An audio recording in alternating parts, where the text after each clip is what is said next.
Adivinhem o que aconteceu? Bloquearam as contas do cara de novo. Agora ele está com um novo site. Se vocês não sabem, olha a dica do Monarcão. Viram que eu lancei a minha plataforma para vocês já saberem qual que é o link, é o Bunker 555, bem fácil de lembrar. Por isso, quem puder ajudar o Monarcão, o link está na descrição. Porque, eventualmente, porque ideias têm consequências, e as ideias da sociedade têm consequências práticas em como a sociedade funciona.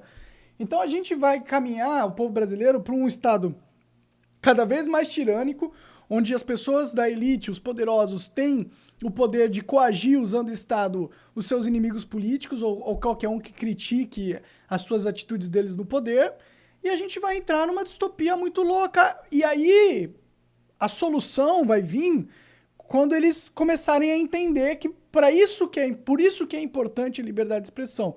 Por isso que é importante você tolerar alguém que você não concorda falar uma coisa que você acha uma besteira. Porque tendo esse ambiente de tolerância, você impede que mecanismos autoritários se formem. E é isso que vai... Essa é a consequência de não respeitar a liberdade de expressão, de não valorizar. É ter o seu país sendo subjugado por um pensamento autoritário. Mas é que tá, a maior parte da população brasileira não se importaria com isso, porque, em primeiro lugar, ela nem tem nada pra falar. Então, se você baixar uma lei falando ninguém mais pode falar nada, o cara não vai sentir nada, ele vai continuar vivendo a vida dele, porque pra chegar nesse raciocínio, eu acho que ainda precisaria ter o que falar, ter vontade de se expressar. Essa vontade não existe na população brasileira de modo geral. Essa coisa de falar e ouvir o que você está falando e ir organizando conforme você está falando. Essa vontade de ter um programa, por exemplo, e não saber direito como seus pensamentos estão se organizando, abrir o microfone e ir falando, e ouvindo o que você está falando, e se colocando em xeque. Todo esse exercício de ter essa vontade de fazer esse tipo de comunicação não existe nesse país. Não, as pessoas não entendem o que é isso. Mas eu acho que então, você tá se sendo tu tirar a liberdade do cara... com o brasileiro, Petri, um pouco. Se tu tirar a liberdade do cara de falar, ele nem vai sentir, porque ele nem queria falar em primeiro lugar. Mas você tem noção que o cenário de podcast brasileiro é o maior do mundo? É, o maior e a maior bosta que existe também. O que tem? Todo podcast é a mesma merda, Mas todo mundo falando a mesma coisa, você não entende nada que ninguém fala, ninguém tem dicção, ninguém sabe falar porra nenhuma. É o maior, mas é a maior bosta igual. Eu preferia que fosse o menor, como era quando era nichado, quando tinha poucas pessoas fazendo, pelo menos elas se importavam com a qualidade do negócio. O que é? Pod delas? É pod pá? É Vênus? E aí? O que tem de mais isso aí? Sabe o que virou podcast no Brasil? Virou o mesmo formato da televisão. A gente fez podcast pra sair das garras da televisão e do mainstream. O tempo passou e todos os grandes podcasts viraram uma réplica da GNT. São pessoas falando bonitinho, limpinho, com artistas globais, com propaganda de banco. E aí? Não adiantou nada. Virou uma outra televisão. É que foi coagido a isso, né? O cenário de podcast foi uma grande ameaça para o sistema, de certa forma. Então eles ligaram a máquina para destruir o ambiente livre que a gente tinha criado, pô. Eu acho que as pessoas não tinham o que falar em primeiro lugar. Surgiu essa oportunidade de podcast, as pessoas entraram porque tava dando grana, porque era maneiro. Todo mundo tem medo de falar hoje, Petri. E naturalmente virou uma GNT. Mas ninguém tem o que falar. Não é que é questão de medo. A questão é que tem... Eu acho que tem o que falar. Eu acho que a gente tem muito dentro de nós que a ser explorado, muito de cada pessoa. Só que criou-se um ambiente de medo, de censura, de julgamento constante de qualquer coisa que seja fala, de uma interpretação maliciosa de tudo que é dito. Esse ambiente foi feito propositalmente, patrocinado por gente poderosa, para controlar o ambiente do podcast, porque era uma ameaça à estrutura de poder das pessoas que precisam controlar a narrativa da sociedade para impor seus desejos políticos. Então, o podcast era uma grande carta coringa dentro da narrativa brasileira que permitia que ideias que não eram aceitas pela elite começassem a ser discutidas e ganhasse plataforma mainstream. Foi por isso que foi atacado. Então, o cenário do podcast tá do jeito que é hoje e a sua frustração, eu compartilho ela e concordo, mas o motivo pelo qual ele tá desse jeito é porque houve um ataque político em cima do ambiente de podcast. E não é à toa que eu sou perseguido do jeito que eu sou, pô. Tem um motivo político por causa disso. Não é porque eu falo merda, entendeu? Apesar de eu realmente ser uma pessoa mais livre no meu vocabulário, nas minhas ideias, eu sou bem... eu falo coisas que são polêmicas, mas não é por isso que eu tô sendo perseguido. Eu tô sendo perseguido e os podcasts foram perseguidos porque eles precisavam controlar essa organização nova que surgiu de narrativa.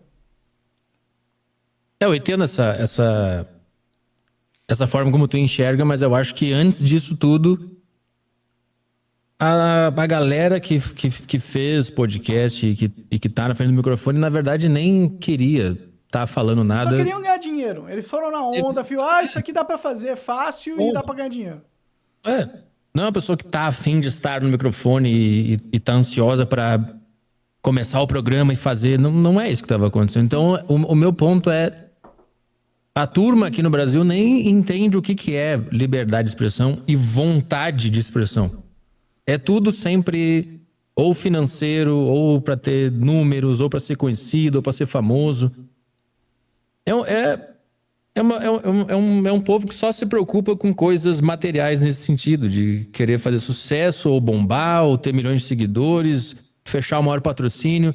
Nunca é sobre a arte em si, sobre a comunicação em si, sobre a vontade de se expressar em si. E eu não vejo essa característica no Brasil. Poucas pessoas me passam essa sensação quando eu vejo, e agora eu tô julgando o mundo a partir do meu próprio umbigo aqui. É assim que eu enxergo o mundo, posso estar errado também. Mas é assim que eu analiso as coisas. Eu vejo que esse problema da liberdade no Brasil, ele vem muito antes de toda essa mecânica que você descreveu aí. Eu acho que é um problema que não tem no povo essa vontade de se expressar. Não existe. Ninguém quer se expressar, ninguém nem sabe o que é isso. Mas quem é só uma quem repetição tem essa da vontade mesma... é punido, Petri. E Eu eu concordo com você, mas eu acho que também tem um efeito prático de tipo, porra, existe um cara com um porrete dando porrada em todo mundo que vai pra esse lado que você tá falando, pô. Todo mundo que tenta ir pra esse lado de levar a sério a comunicação e de expandir o diálogo e lidar com várias ideias diferentes, ideias novas, ideias polêmicas, ideias extremas, de certa forma, todo mundo que tenta ir para um lado mais amplo do diálogo leva porrada na cabeça. Então não tem como dizer que isso não também condiciona ao cenário que a gente vê aqui. Porque teve a época de ouro dos podcasts lá no começo, pô. Olha como que era loucura na época que a gente começou.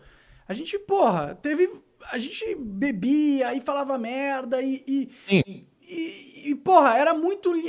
Agora todo mundo tem medo. A gente tem medo de tudo hoje. Mas Ficou impossível falar, ser livre hoje em dia. Então não é culpa do brasileiro, é culpa dessa máfia que controlou a sociedade brasileira para impor a sua agenda política. A gente poderia ser mais livre. A gente tem o potencial de ser livre, de amar a comunicação, de amar a liberdade. Tem não sim, tem. pô. Tem. Você falou que todo mundo tá com medo, mas além de você, no âmbito da comunicação, de falar com várias pessoas e ter esse programa, propor isso, quem mais foi perseguido? Pessoas que não são ligadas a um lado político da história. Tô falando de pessoas livres. Só tu, porque só tu trouxe pra mesa essa vontade de expressar, de trazer pessoas que você não concorda para conversar. Isso foi depois que tu inaugurou isso foi imitado por outras pessoas, mas a essência de ter a vontade de conversar com várias pessoas não está nesses outros podcasts. Estava no Flow quando tu estava lá. Depois que você saiu, o Flow virou só mais um e todos os outros é essa coisa genérica e burocrática. A essência que tu trouxe era tu que tinha. E tu foi perseguido por isso.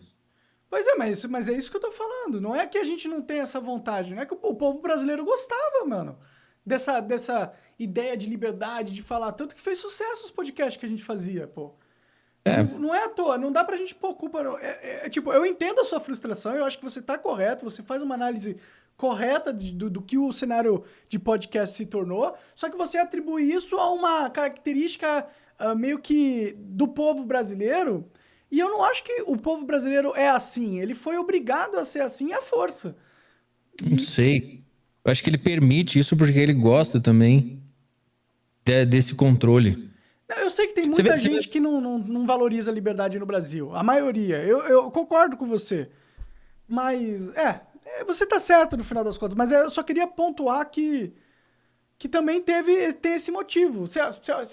Eu acho que o Vilela, o Igor, eles poderiam ser muito mais livres nos seus podcasts, não fosse o medo que eles têm, justificado, na minha opinião, de Sim. perder tudo que foi construído por causa de uma fala mal colocada ou de uma ideia mal interpretada, algo assim.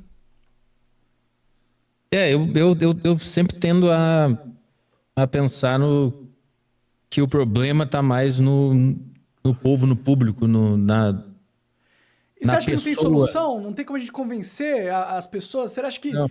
que as pessoas estão vendo, acompanharam a época do início dos podcasts, viu o que era aquilo e viu o que se tornou, viu as consequências, a perseguição em cima das pessoas?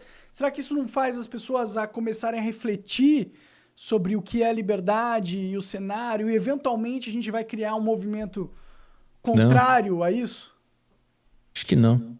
E o problema de criar qualquer tipo de movimento e de se apegar a qualquer tipo de pauta é que algum grupo político vai sugar esse movimento ou essa pauta que você vai defender.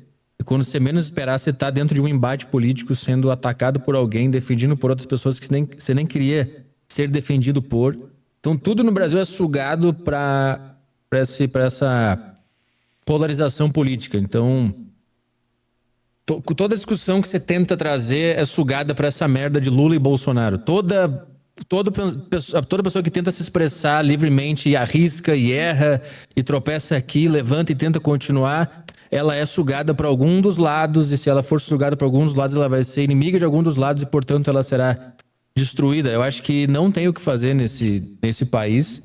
Eu acho que a gente está condenado à ruína, e isso nem será um problema para a maior parte da população, porque ela nem vai entender que ela está vivendo numa ruína. Ela não vai nem ter poder de perceber isso. Porque antes disso, ela nem tinha o que falar, ela nem tinha vontade de expressar nada. O negócio tá feio. As pessoas se engessaram e ficaram com medo de falar e o que pensam. Antes, no outro governo, vocês viram que muita coisa acontecia nos podcasts. Foi por isso que fez tanto sucesso. Hoje as pessoas ficam com o pé atrás para falar as coisas, mas só um lado se acha livre para falar bosta. Se você não for do grupinho que te aceitam, você se fode igual ao monarquia. Então tudo tem uma forma de comunicação. Se você não tem sangue de barata, você se rebela, então você se fode. Mas fica de boa e aceite o sistema e cague dinheiro que nem o Podpa.